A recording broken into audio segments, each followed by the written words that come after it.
Сәлем достар, мен бүгін сіздерге жасалу жолы өте оңай, 2 сағатта дайын болатын торттың жасалу жолын көрсететін боламын. Алдымен табамызға клеенканы видеодағыдай төсеп аламыз.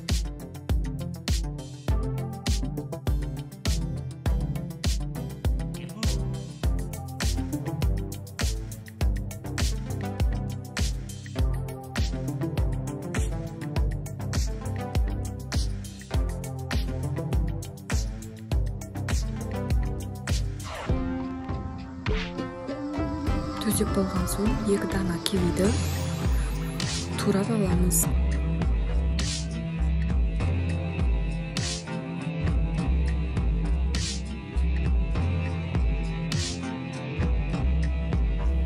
Турап болған соң видеодағыдай табаның бетіне ретімен теріп шығамыз.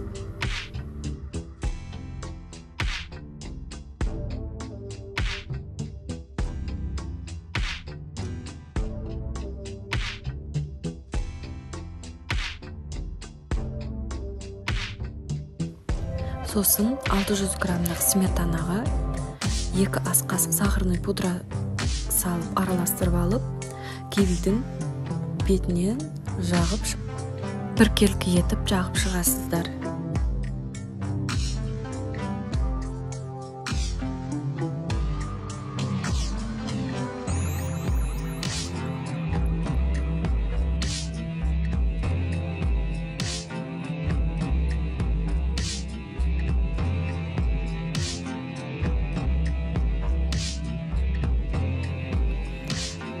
Сметанамыз жағып болғаннан кейін, оның бетіне біркелкі етіп печеньемізді орналастырып шығамыз.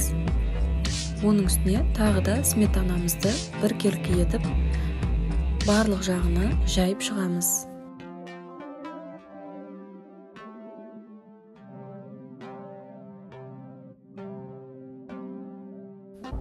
Сосын бананымызды турап аламыз.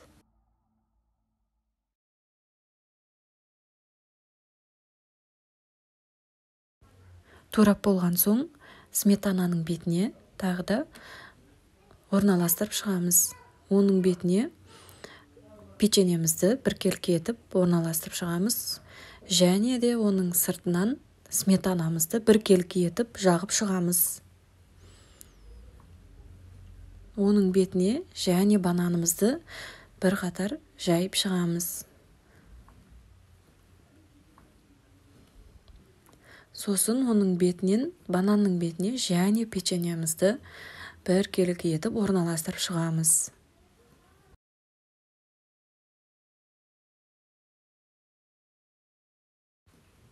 Печеньенің бетіне тағы бір қабат сметанамызды біркелкі етіп жайып шығамыз.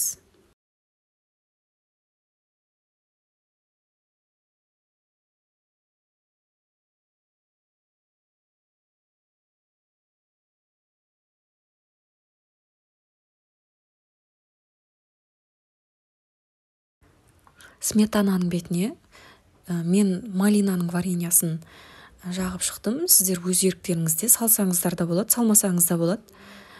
Дәмін қаласаңыз, кез келген вареньяны құйсаңыз болады. Оның бетіне тағы да бір қабат печеньемізді орналастырып шығамыз.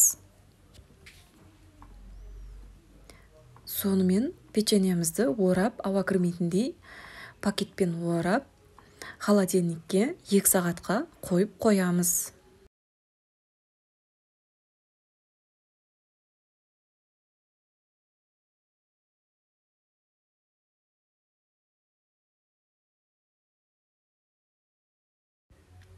Тортымыз дайын. Енді оны ыдысқа оң бетін аударып салып аламыз.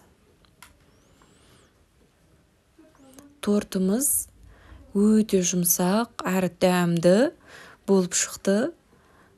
Сіздер де жасап көруге кеңес беремін.